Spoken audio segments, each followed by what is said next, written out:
Finally, let's talk about cross-platform. Blur currently supports Mac, iOS, Android, SteamOS/Linux, and Windows. So let's demonstrate it. Since we have Flappy Blur open, let's continue off of it. Let's pick the iOS version and generate its Xcode project.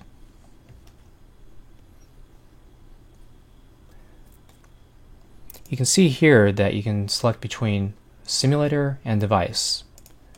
Generally, it's better to select device for games because it's hard to guarantee that the simulator is being faithful.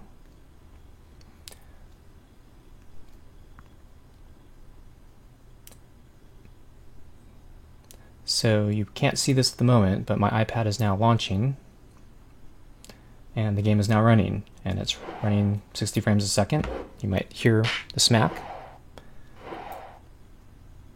But one cool feature of Yosemite is that you can screen share directly through QuickTime. So let me set that up.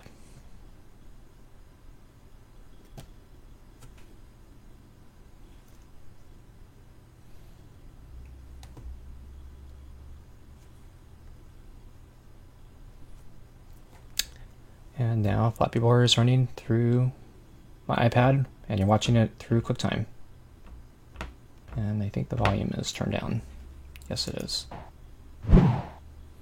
But you get the idea.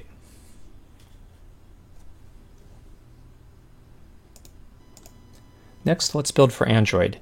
You will need to have the SDK and NDK with standalone toolchain set up. If you look in Preferences, you can tell Blur where these tools are installed on your system. Android generates a Gradle project, which can be used through the command line or optionally through Android Studio if you have it installed. I usually use the command line, but I'm guessing more people are interested in the GUI for this video, so I'll open it up in Android Studio.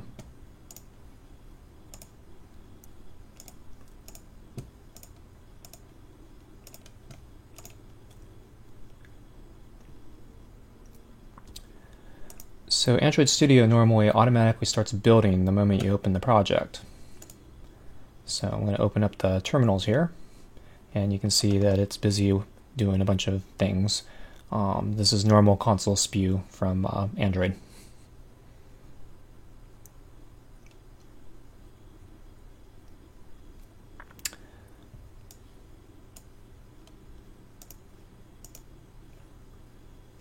So the build was successful. So I can run it.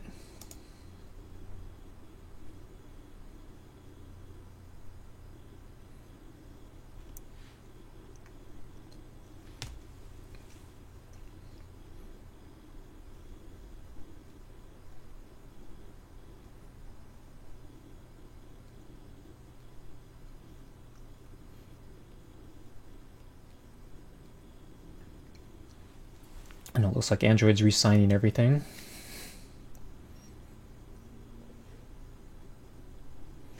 And so now it detected that I have my Android device plugged in.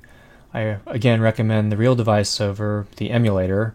In Android's case, the emulator is very slow, so it'll be here 20 minutes if I try launching it. And my Android device should momentarily install and launch the app. Unfortunately, there's no QuickTime trick for sharing an Android screen, but I think you'll probably be able to hear me smack the ground again. And I'm getting a full 60 frames a second even on Android in JavaScript. Now we're in Linux, and for some people this may be a shock. Yes, you can develop on Linux natively. This is Ubuntu 12.04 LTS, which is the basis of Steam Runtime. On this machine, I've already installed GCC and CMake and downloaded the Blur SDK. Again, we launch the Blur Gen Proj tool and repeat the same process as before.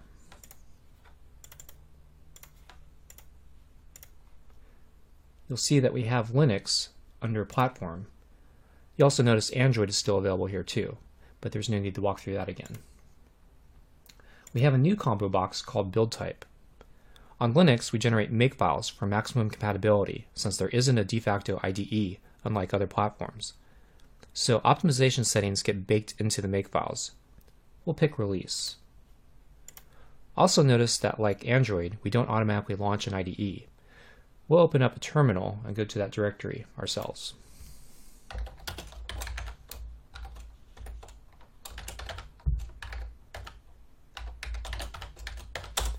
You just need to type make and everything will build. Now we have an executable we can run, and there's our program. And we're getting 60 frames a second, and we're running a truly native Linux binary.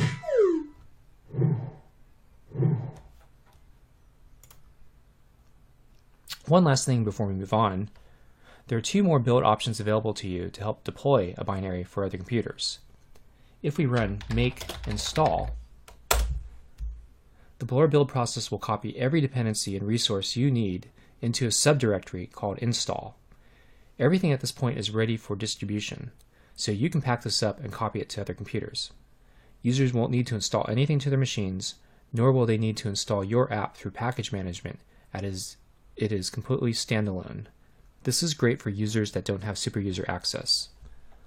Also, as a convenience, you can run make package.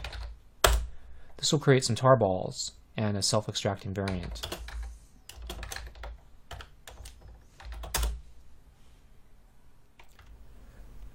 This is Windows 8.1. The Windows 7 should be fine too. I've already installed Visual Studio 12 and downloaded the Blur SDK. You'll see the Blur GenProj utility, so we'll open it and do what we've done before.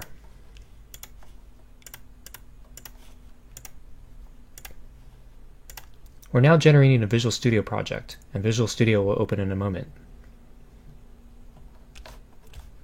Let's set the startup project to the actual binary target. Now we can just hit the green Run button to build and run it.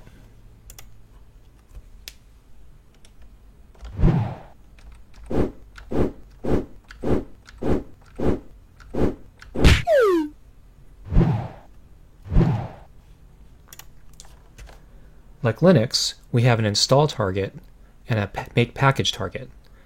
Install will copy all the dependencies and resources that you need into a subdirectory called install. And it is completely self-contained, and you can distribute this to other computers. Just zip it up and send it off. No installers are needed, which is perfect for those people who don't have admin access. Alternatively, you can use the package target to build a Windows installer. You will need an optional open source installer maker called NSIS, which I've already done. But this will allow people who do have admin access to use a standard Windows style installer for your program. So let's try it out.